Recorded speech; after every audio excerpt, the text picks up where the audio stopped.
Zach Petros here from MarineMax Jacksonville. I'm standing on our brand new trade. This happens to be a 2012 Grady White 307 Freedom.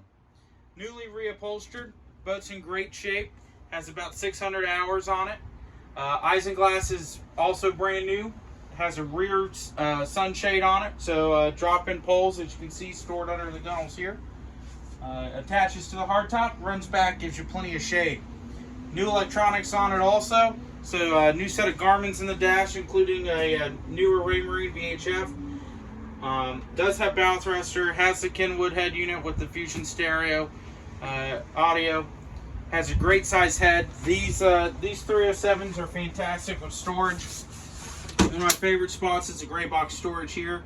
Your table system stores down here, but this is great for storing heavy stuff. So if you have a second anchor on the boat, or potentially dive tanks if you want to stick them in there, fantastic spot for it. If you have any questions, come on down, come take a look at this 2012 Grady White 307 Freedom. Please ask for Zach. Thanks.